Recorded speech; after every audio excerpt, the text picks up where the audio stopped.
Before it was a city of glass and steel, before the towers touched the clouds, there was only a stretch of muddy land at the edge of a vast lake, Lake Michigan.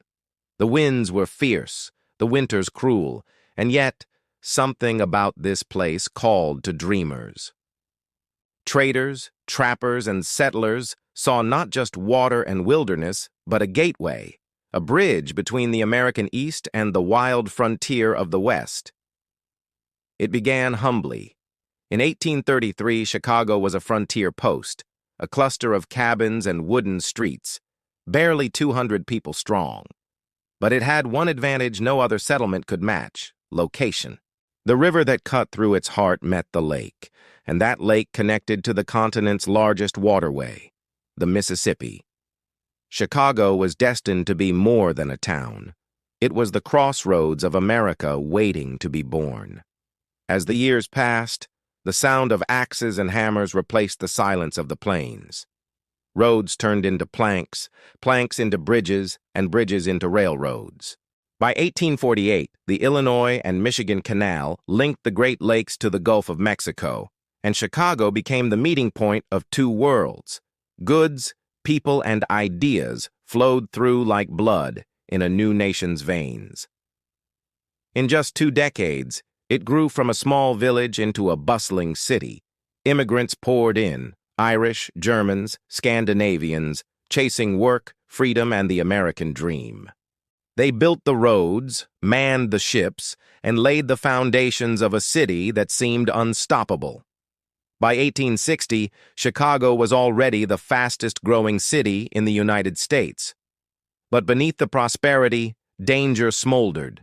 The entire city, houses, streets, sidewalks, was built from wood. Even the sidewalks were wooden planks. Fire was not a possibility. It was a promise. Then came October 8, 1871, the night the city burned. It began in a small barn on DeKoven Street. A lantern tipped, flames caught on straw, and the inferno spread faster than anyone could imagine. The wind howled off the lake, feeding the fire, turning it into a living beast. For 2 days, it devoured everything in its path: churches, homes, factories, bridges. The heat was so intense it melted iron and turned the night sky into a storm of red.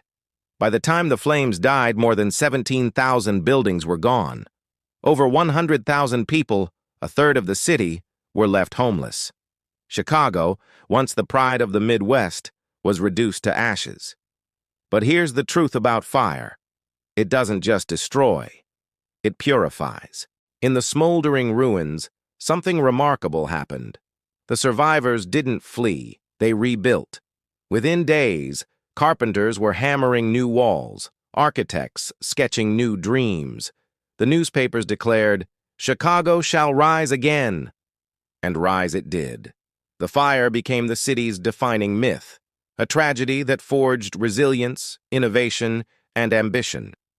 Out of the ashes, Chicago discovered what it truly was: not just a city, but a symbol of rebirth.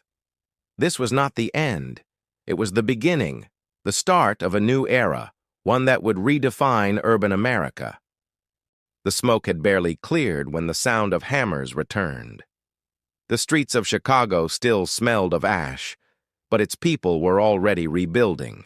Out of destruction came determination, the kind that does not wait for miracles, but makes them. In the weeks after the Great Fire, despair should have filled the air, yet something different spread, a feverish energy. Tent cities rose in the ashes, carpenters worked day and night, and architects arrived with blueprints that would change the world. The newspapers called it the miracle on the lake. Businessmen poured in from across America, investors from New York and London, all hungry to take part in this rebirth. Chicago wasn't rebuilding what it had lost. It was reinventing itself. The fire had burned down the city's wooden heart, but it had also burned away its limits. The new Chicago would not be made of timber and fear. It would be made of iron and ambition. From this spirit rose a new kind of builder, men who would shape not just Chicago, but the future of architecture itself. Names like Daniel Burnham, John Root, and Louis Sullivan would become legends. Burnham was a dreamer. He believed the fire was not a curse but a blank canvas. He once said, "Make no little plans. They have no magic to stir men's blood."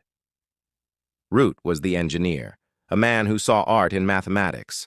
Together they imagined a city that reached higher than any before it.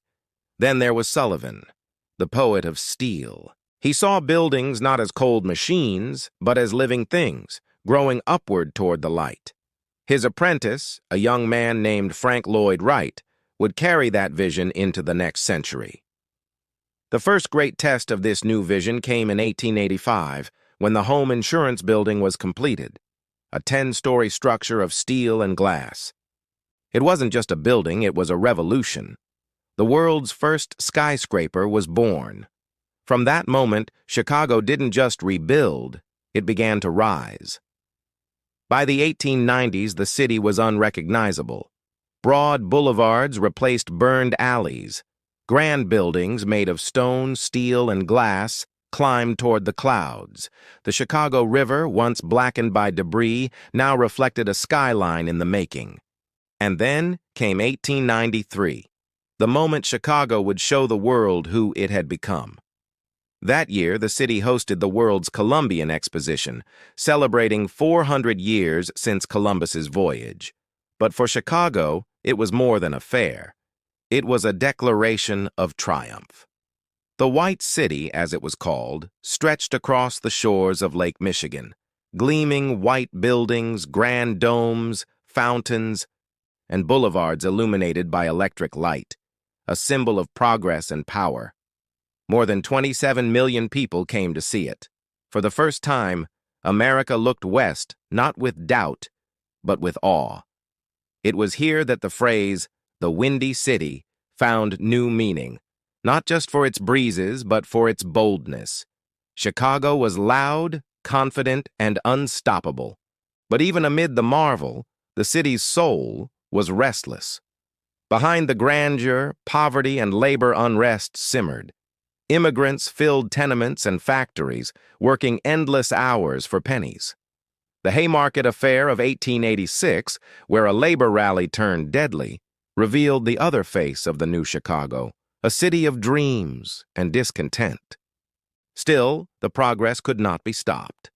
The railroads that once brought grain and timber now carried steel and glass. The skyline thickened with ambition. By 1900, Chicago had grown into one of the largest cities in the world, over 1.7 million souls living where ashes once lay. The Great Fire, once seen as a tragedy, had become a legend, the story of a city that refused to die. And as the 20th century dawned, Chicago stood as the birthplace of modern architecture, a city reborn not once, but twice. It had turned destruction into design, tragedy into triumph, and in doing so, defined the American spirit itself.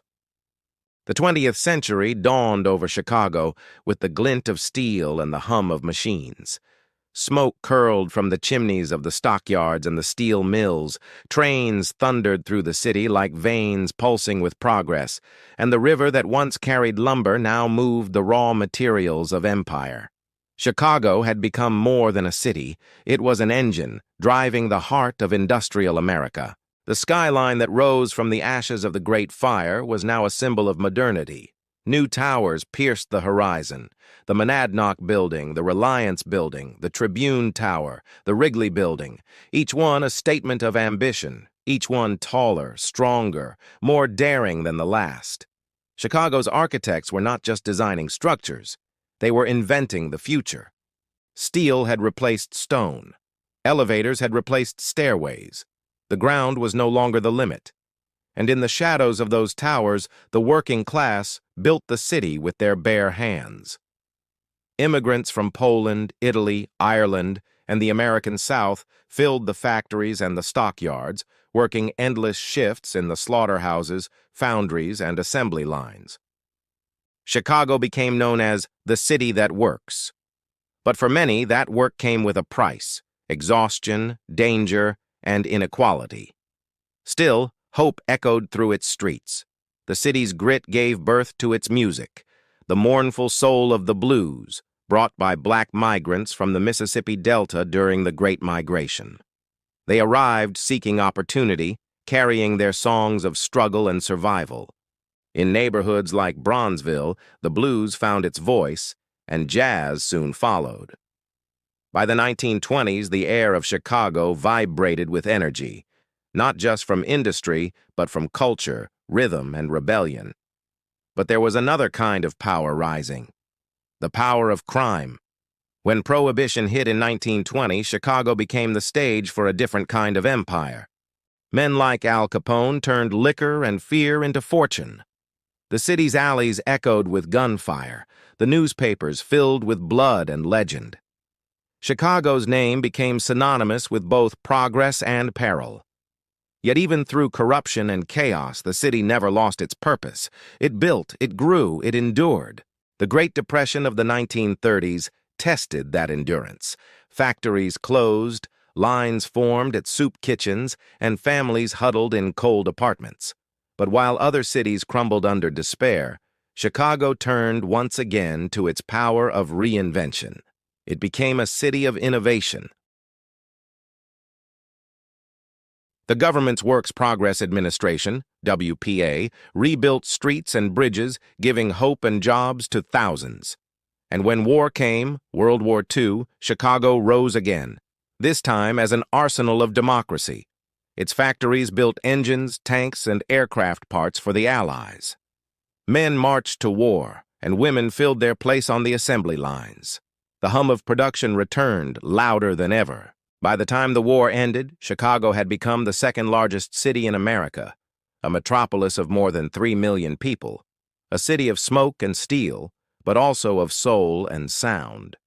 Above its streets, the Skyline had become a monument to resilience. Below, the neighborhoods were filled with every accent, every color, every dream imaginable. In those decades, Chicago proved that greatness was not built by wealth alone, but by will, by people who refused to stop building, even when the world seemed to crumble around them. By 1950, the city that once rose from ashes now glittered under the Midwestern sun, a mosaic of faith, sweat, and steel.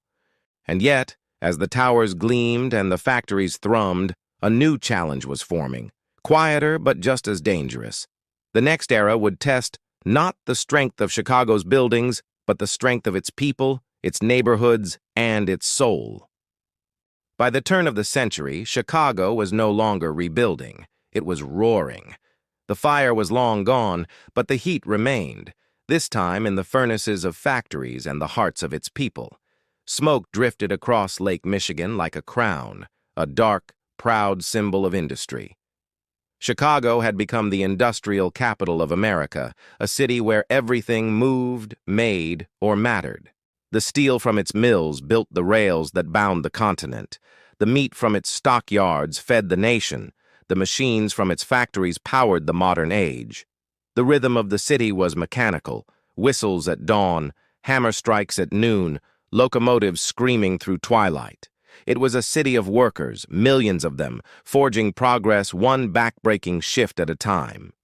Between 1900 and 1930, the population exploded from 1.7 million to over 3 million. Immigrants flooded in, Poles, Italians, Lithuanians, Czechs, Jews, and later African Americans from the South. Each group carved a neighborhood, a church, a corner of belonging. The Union stockyards, stretching more than 475 acres, were the beating heart of this empire. There, tens of thousands of men and women slaughtered, packed, and shipped meat to every American table. The yards never slept, neither did the trains that carried their cargo, but behind the triumph of production was the grind of inequality. The same stockyards immortalized by Upton Sinclair, S. The Jungle, 1906, revealed the brutality of labor, disease, filth, and exploitation. That book shocked a nation and helped birth the Food and Drug Administration, but in Chicago, it simply named what the workers already knew. Progress had a price. Out of their struggle, the labor movement became Chicago's second great fire. The American Federation of Labor, Teamsters, and Industrial Workers of the World, IWW, rose from its streets. Strikes filled the rail yards, and the air carried the chants of unity. 8 hours for work, 8 for rest, 8 for what we will. When the Pullman strike of 1894 and later the Memorial Day massacre of 1937 left bodies on the pavement, the message was clear. Chicago was not just building a city, it was building a conscience. Even amid unrest, Chicago innovated. Engineers reversed the flow of the Chicago River in 1900 to keep sewage from poisoning the lake, a feat of human audacity still studied today. The city was a paradox, gritty yet brilliant, brutal yet visionary. Then came the Great Depression. Factories went silent, men stood in bread lines, and the lights of State Street dimmed. In 1933, unemployment neared 50% in some neighborhoods. But even in despair, Chicago looked forward. President Roosevelt's New Deal programs put the city back to work. The Works Progress Administration, WPA, and Civilian Conservation Corps, CCC, employed thousands to rebuild streets, bridges, and parks.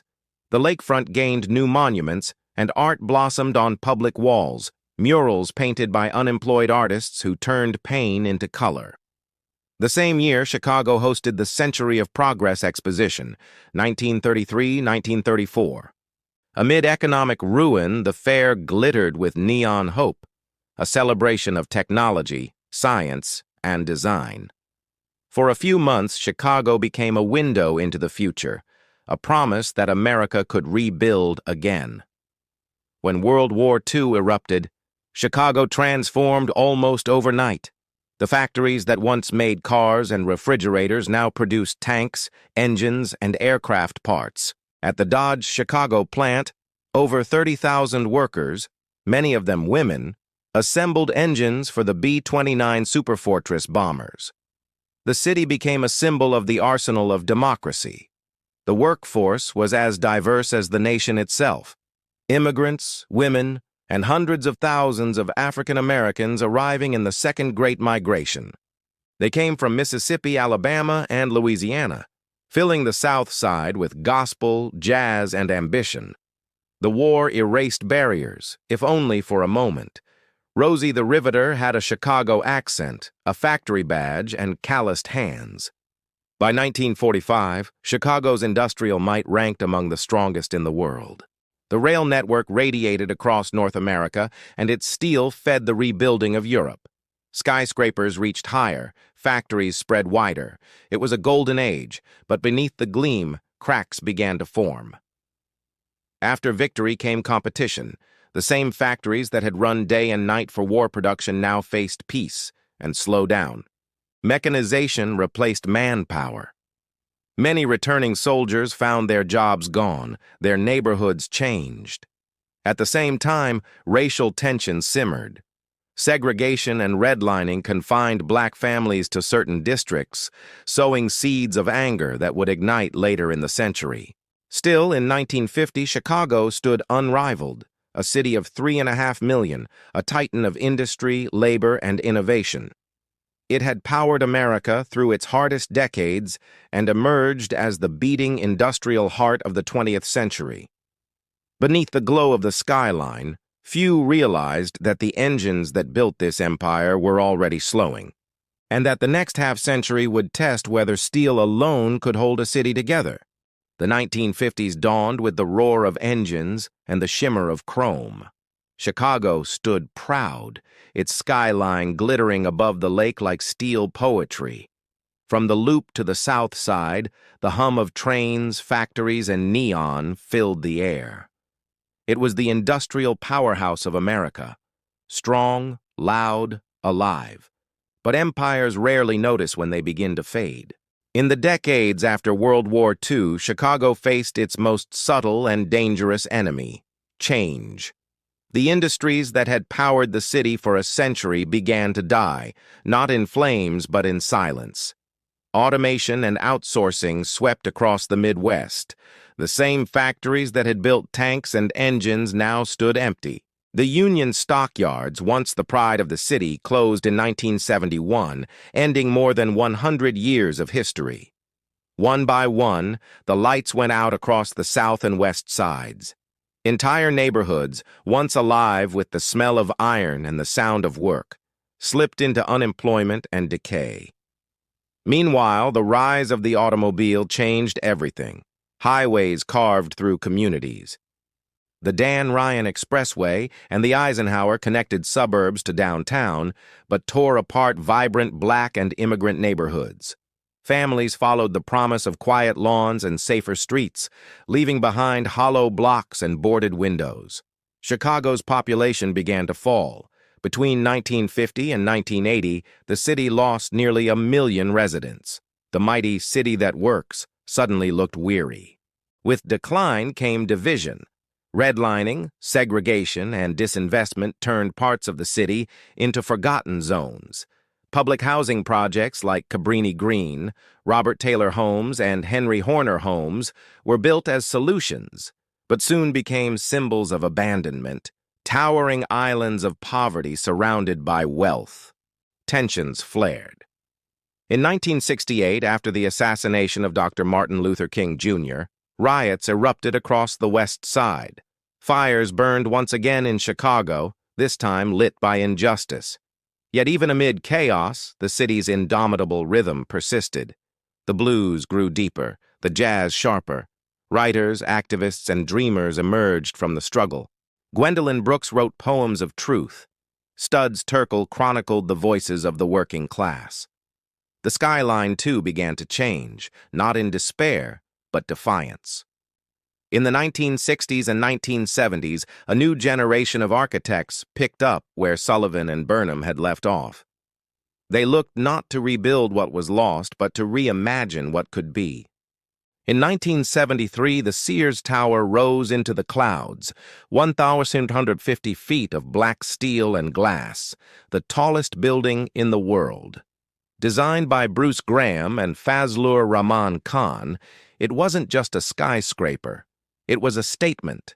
Chicago still led the world in innovation and daring. The John Hancock Center, with its iconic X-shaped braces, followed soon after, redefining how cities thought about structure and form. Architecture once again became Chicago's language, a dialogue between strength and beauty, ambition and humility. Meanwhile, the city's downtown transformed. Mayor Richard J. Daley, and later his son, reshaped the urban core with parks, public works, and transit lines. The L train looped through steel canyons, carrying millions every day, the pulse of the city echoing in its screeching rails. But progress wasn't without pain. The old manufacturing belts, South Chicago, Bronzeville, Pilsen, struggled with crime, unemployment, and loss. The city that once made everything now searched for what it would make next. By the 1990s, a quiet revolution began. Technology, culture, and education started to replace industry as the city's new engines. Universities like Northwestern, DePaul, and the University of Chicago became global centers of research. The Chicago Board of Trade evolved into a symbol of financial modernity. In 2004, the city unveiled Millennium Park, transforming a tangle of train tracks into a global landmark of art and architecture.